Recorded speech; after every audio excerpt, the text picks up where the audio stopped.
interesting report that I read, and I think we have spoken about it in the past as well, that economic growth in India is currently being fueled by subsidy-led growth, where government schemes such as PLI, credit subvention and direct benefit transfers are playing a more prominent role, and this is a shift from credit-led growth where businesses and individuals borrow money to invest and stimulate economic activity.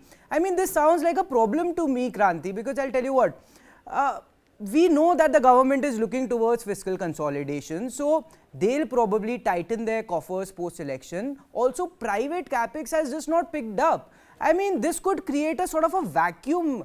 What are your thoughts here? Am I looking at this the wrong way?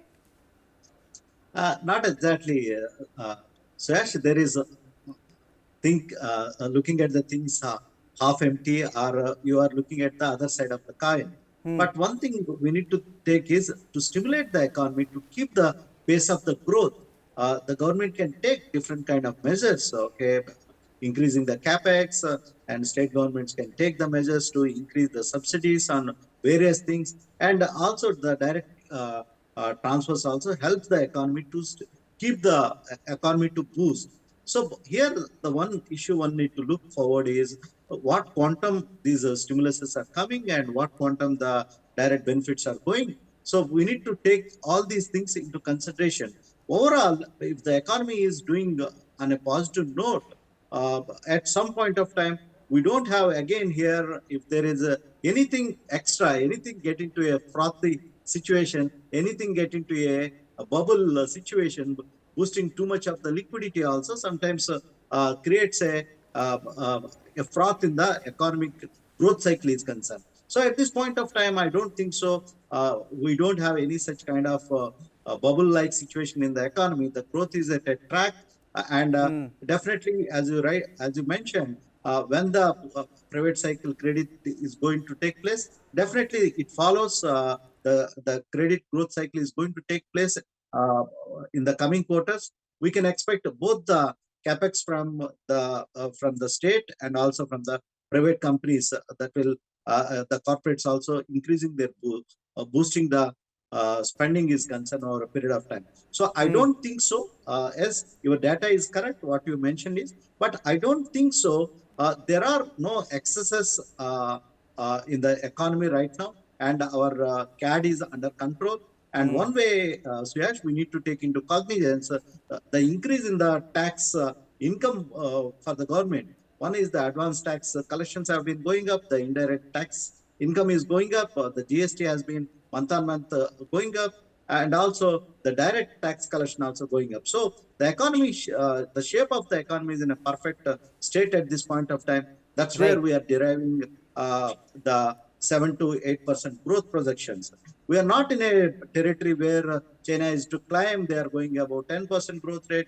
Those kind of those kind of situations are the bubble-like situations. And also the infrastructure spending also, we have a lot of delinquencies. So we are meeting the demand. It's not going, the supply is not above the demand. We are at par with the demand at this point of time. So I don't think so there are any kind of bubble-like situation in the economic growth of India is concerned. All right, but sir, I mean, we have been talking about this for a while. You know, the private capex is just not picking up. And with that in mind, do you think RBI could jump the gun and maybe go for a rate cut come April instead of, taking and waiting for cues from Fed? Because, I mean, a low interest rate environment could probably compel private players to borrow more, right? Yeah, what you said, Suyash, is absolutely correct.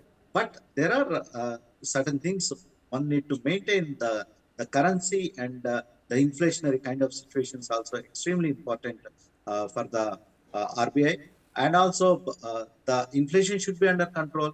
And also the global policymakers, the pace, of course, India have a headroom. We never had a regimes like the zero interest rate policy. That's where when Fed has been increasing the interest rates in the previous cycle, interest rate hiking cycle, whereas the RBI could able to maintain the status quo. That's where we have the edge. But still, as you mentioned, we have a further legroom for RBI, some legroom for RBI to take a measure which is going to create the extra liquidity to the economy. That measures are still there, but I don't think so. RBI is in a hurry to take those kind of measures at this point of time. They want to balance. It's a double-edged sword. Suyash, maintaining one hand the keeping up the growth, and the other Right, hand, sir. the country like India maintaining the inflation, which is extremely crucial. It's a double-edged sword.